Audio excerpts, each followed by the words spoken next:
비교 종교학자들이 초대교회 역사를 연구하면서 신비스럽게 생각하는 점이 하나 있습니다. 바로 초대교회의 놀라운 생명력입니다. 보통 생명이 자라나는 과정을 보면 갓 태어났을 때가 가장 연약하지요. 예를 들어서 씨앗은 처음 싹을 틔우고 뿌리가 땅에 박히기 전이 가장 약합니다. 이때 외부의 큰 충격을 받거나 물을 공급받지 못하면 씨앗은 죽을 수가 있죠. 아기도 마찬가지입니다. 임신 초기나 영아 시기가 가장 약하기 때문에 이때는 세심하고 조심스럽게 돌봐 주어야 합니다. 이런 점에서 초대교회가 매우 신비스럽다는 것입니다. 초대교회는 태어날 때부터 시작할 때부터 핍박을 받았습니다. 교회가 처음 시작된 곳은 유대 사회였죠. 초대교회 성도들은 유대 사회에서 배척을 받았고 가족들에게 쫓겨나고 심지어 목숨을 잃었습니다. 대표적인 예로 스테반이 동족 유대인들에게 돌에 맞아 죽지 않았습니까? 뿐만 아니에요. 초대교회는 대제국 로마로부터도 박해를 받았습니다. AD 64년경에 로마에 큰 화재가 났는데 네로 황제는 비난의 화살이 자기에게로 향하자 기독교인들이 이 불을 저질렀다고 덮어씌우고서는 그때부터 본격적으로 예수 믿는 사람들을 교회를 핍박하기 시작했습니다. 여러분, 만약에 이번 경북 지역 산불을 어떤 종교 집단이 일부러 냈다고 한다면 사람들이 가만히 있겠습니까? 아마 국민적인 분노가 대단하게 일어날 것입니다. 로마 제국 아래서 수많은 기독교인들이 죽었습니다. 예수님의 12 제자는 사도 요한만 빼놓고 모두 순교를 했고 많은 신자가 로마의 원형 경기장에서 사자들의 밥이 되거나 화형을 당했습니다. 잠깐 동안만 핍박을 당한 것이 아닙니다. 10대 박해라고 불리는 대박해를 포함해서 무려 250여 년 동안 박해를 당했습니다. 이 박해가 얼마나 셌는지 로마에 사는 그리스도인들은 땅에 굴을 파고 땅 속에 들어가서 살기도 했습니다. 여러분, 이 땅굴을 뭐라고 하죠? 카타콤이라고 하죠. 그러면 한번 생각해 보십시오. 처음 기독교가 탄생한 때부터 박해를 받기 시작해서 무려 250년 동안 로마 제국, 대로마 제국의 핍박을 받았는데 살아남는 것이, 생명력을 유지하는 것이 가능할까요? 이것은 그냥 그만큼 종교의 힘이 대단해, 종교의 힘은 그만큼 위대해 라는 한두 마디 말로 설명할 수 있는 것이 아닙니다. 여러분, 이렇게 편안한 지금 이 시대에도 교인들 가운데 중간에 믿음을 포기한 사람이 얼마나 많습니까? 인생에 나쁜 일 하나만 생겨도 하나님이 살아계시다면 어떻게 이런 일이 일어날 수 있어? 라고 하면서 믿음을 떠나가기도 해요. 교회 안에서 작은 상처만 받아도 자기 일에 바쁘기만 해도 믿음을 떠나는 경우가 많이 있습니다. 그런데 초대교회는 엄청난 핍박을 250년 동안이나 받았습니다. 그래서 종교학자들은 이 부분을 신비롭게 생각합니다. 어떻게 생명력을 유지할 수 있었을까? 물론 다른 종교들도 일시적인 핍박을 받거나 어려움을 겪는 경우가 많이 있죠. 그러나 교회처럼 탄생 때부터 250년을 박해를 받았는데 살아남는 종교는 역사상에 하나도 없습니다. 여러분, 이것이 어떻게 가능했을까요? 예수 믿는 우리들은 그 이유를 분명하게 알고 있죠. 예수 그리스도의 돌보심, 예수님의 은혜 때문입니다. 로마 제국보다 더 강력한 힘이 초대교회를 돌보셨기 때문에 교회는 생명력을 잃지 아니하고 오히려 전 로마를 복음화할 수 있었습니다. 그렇다면 예수님의 돌보심의 은혜는 구체적으로 어떻게 초대교회에 나타났을까요? 예수님께서 교회를 돌보신 은혜 중 하나가 바로 성찬입니다. 성찬. 장로교회 창시자인 장 칼뱅은 이렇게 말했습니다. 하나님께서 신자에게 은혜를 베푸시는 방편이 세 가지가 있다. 말씀과 기도와 성례전이다. 이 중 성례전이 성찬이죠. 초대교회가 엄청난 박해에도 불구하고 믿음을 끝까지 지킬 수 있었던 이유 중 하나가 바로 성찬이라는 것입니다. 성찬 예식은 주님께서 십자가에 달려 죽으시기 전날 밤 유월절 만찬 식사에서 제정해 주신 예식입니다. 우리 19절 말씀을 같이 한번 읽어볼까요? 시작. 또 떡을 가져 감사기도 하시고 떼어 그들에게 주시며 이르시되 이것은 너희를 위하여 주는 내 몸이라. 너희가 이를 행하여 나를 기념하라 하시고, 예수님은 만찬 식사 도중에 먼저 떡을 떼어 제자들에게 주시면서 말씀하셨습니다. 이것은 너희를 위해 주는 내 몸이다. 앞으로 떡을 떼어 먹을 때 이것을 행할 때마다 나를 기념해라 라고 말씀하셨습니다. 20절 말씀, 20절도 같이 읽어보겠습니다. 시작. 저녁 먹은 후에 잔도 그와 같이 하여 이르시되 이 잔은 내 피로 세우는 새 언약이니 곧 너희를 위하여 붓는 것이라. 저녁 식사가 끝난 후에 주님께서는 포도주 잔을 나누어 주시면서 한 번 더 말씀하십니다. 이 잔은 하나님과 맺는 새 언약의 잔이다. 내가 너희를 위해서 부어주는 잔이다. 19절에 나온 기념하다라는 단어는 원문을 직역하면 기억하다라는 뜻입니다. 여러분 무슨 뜻이라고요? 기억하다. 초대교회 성도들은 주님의 성찬 명령에 따라서 모일 때마다 떡과 잔을 나누며 예수님을 기억했습니다. 심리학자들이 말하기를 삶의 고난이나 어려움을 만날 때 회복 탄력성이 높은 사람들의 공통적인 특징 중 하나가 좋은 기억이래요.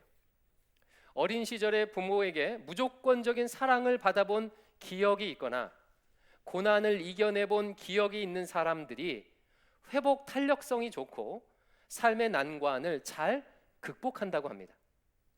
초대교회 성도들은 성찬을 통해서 나를 향한 예수님의 사랑을 수시로 기억하며 고난을 이겨냈습니다. 여러분 초대교회 성도들이 성찬을 얼마나 자주 했을까요? 사도행전 2장 46절 날마다 마음을 같이하여 성전에 모이기를 힘쓰고 집에서 떡을 떼며 기쁨과 순전한 마음으로 음식을 먹고, 그들은 날마다 성찬을 했어요. 날마다. 그들에게 성찬은 우리처럼 따로 구별된 예배가 아니라 밥을 먹는 식사 그 자체였습니다.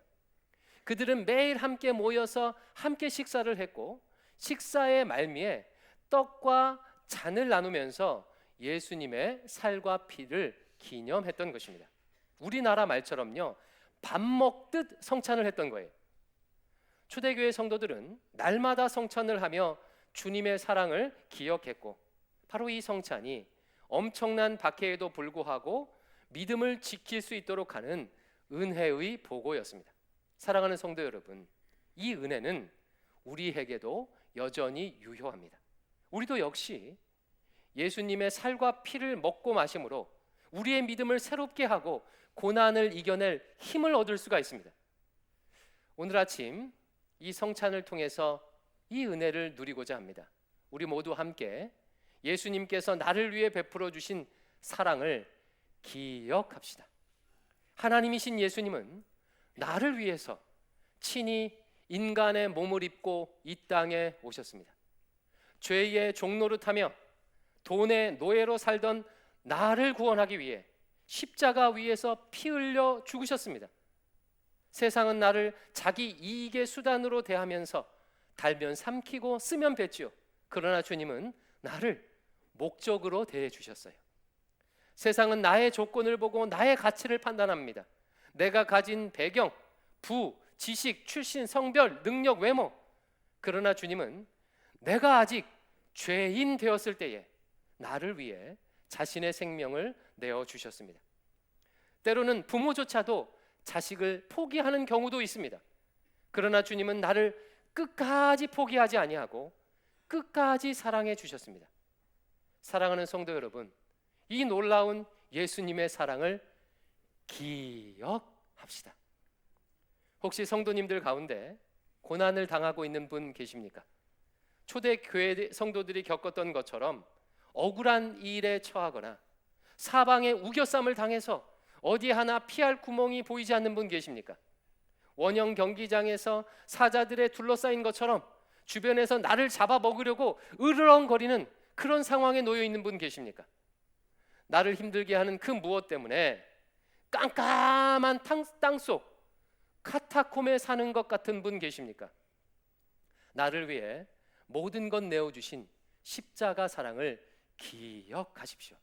아마 사탄 마귀는 끊임없이 우리 안에 있는 나쁜 기억들을 끄집어내며 우리를 좌절하게 만들고 불안하게 만들려고 유혹할 것입니다. 네가 한 짓을 기억해봐. 그렇게 살고도 인생이 좋아지길 바래? 너 예전에 네가 겪었던 일들을 기억해봐. 너의 부모도 네 배우자도 너를 그렇게 힘들게 했는데 누가 너를 위하겠니? 너 지금 네 상태를 한번 생각해봐. 배운 것도 없고 힘도 없고 능력도 없고 쌓아놓은 재산도 없는데 너에게 무슨 희망이 있겠니? 사탄 마귀는 끊임없이 부정적인 기억, 실패한 기억들을 소환하며 우리를 넘어뜨리려고 할 것입니다. 성도 여러분, 사단에게 속지 마십시오. 나를 향한 예수 그리스도의 십자가 사랑을 기억하십시오. 주님은 그런 상처 많고 부족하고 능력 없는 나를 위해서 십자가를 지셨습니다. 내가 잘나서나 그럴 만한 자격이 있어서가 아니라 이미 내 실체를 다 아시고 내 형편을 다 아시고 내가 어떤 모습인지를 다 아시고 나를 위해 십자가에 달려 죽으신 것입니다. 그러니 더 이상 나의 어떠함이, 내 형편이 내 인생을, 삶을 무너뜨릴 수 없습니다. 나는 주님의 살과 피로 새로운 피조물이 된 하나님의 백성입니다. 이 사실을 기억하십시오. 이 기억은 단지 과거의 추억이 아닙니다. 지금도 지속되고 있는 현재 진행형입니다. 마태복음 28장 20절, 우리 큰 소리로 같이 한번 읽어볼까요? 시작. 볼지어다 내가 세상 끝날까지 너희와 항상 함께 있으리라 하시니라. 예수님은 세상 끝날까지 영원히 우리와 함께 하시겠다고 약속하셨습니다. 우리는 성찬을 통해서 주님께서 지금 이 순간 나와 함께 하심을 확신할 수가 있습니다. 떡과 잔을 먹고 마실 때 그 음식이 내 몸 안에 들어와 내 몸의 일부가 되는 것처럼 바로 지금 주님께서 나와 뗄래야 뗄 수 없을 만큼 함께 하고 계심을 이 성찬을 통해 확인할 수가 있습니다. 사랑하는 성도 여러분, 우리에게는 세상의 어떤 강력한 고난도 이겨낼 은혜의 원천이 있습니다. 이 시간 떡과 잔을 받을 때 나를 짓누르고 있는 어두운 기억들은 사라지고 주님의 사랑에 대한 기억으로 가득해지기를 주의 이름으로 축원합니다. 지금 함께 하시면서 나를 인도하시는 주님의 임재하심을 확신할 수 있기를 주의 이름으로 축원합니다. 우리 이 마음을 담아서 함께 찬양할 텐데요. 약할 때 강함 되시네 라는 찬양입니다. 약할 때 강함 되시는 예수님, 십자가 사랑으로 나를 구원해 주신 예수님, 6월절 어린 양 되신 예수님을 우리 찬양하면서 주님 앞에 나가겠습니다.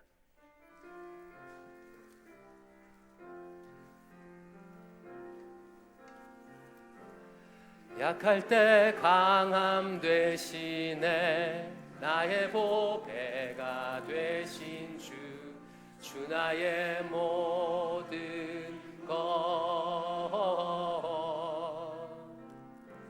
주 안에 있는 보물을 나는 포기할 수 없네 주 나의 우리 한 번 더 고백할까요? 약할 때 강함 되시네 약할 때 강함 되시네 나의 보배가 되신 주 나의 모든 것 주 안에 있는 보물을 나는 포기할 수 없네 주 나의 모든 것 예수 어린 양 존귀한 이름 예수 어린 양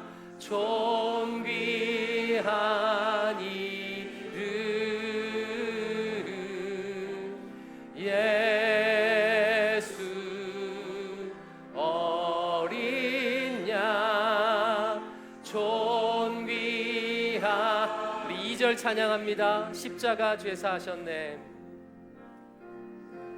십자가 죄사하셨네. 주님의 이름 찬양해. 주 나의 모든 것.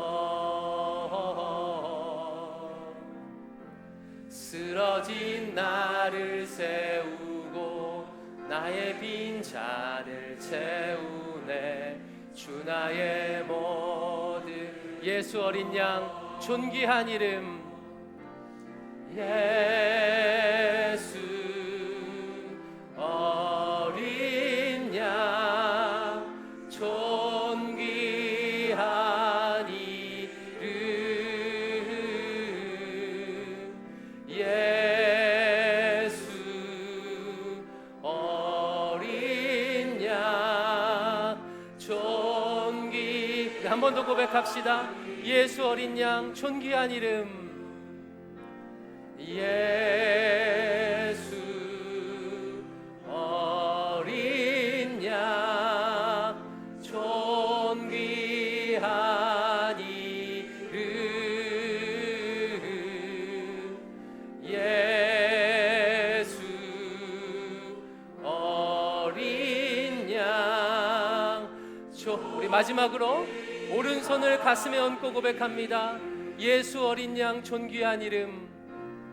예수 어린 양 존귀한 이름. 예수 어린 양 존귀한 이름. 우리 오른손을 가슴에 얹은 채 눈을 감은 채 기도하겠습니다. 세 가지 기도 제목으로 기도할 텐데요. 먼저 첫 번째는 성찬을 받기에 합당하도록 죄를 회개하면서 기도하겠습니다. 주님, 내 안에 있는 미움, 이 원인을 알 수 없는 분노, 시기, 질투, 탐욕을 회개합니다. 내 안에 있는 이 근심과 걱정, 두려움을 주님께 내려놓습니다.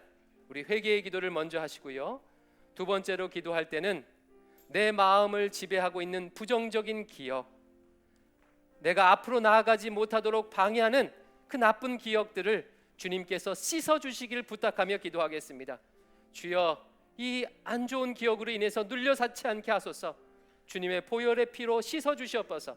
또 세 번째로는 십자가 사랑의 기억으로 내 안에 가득하길 위해서 기도합시다.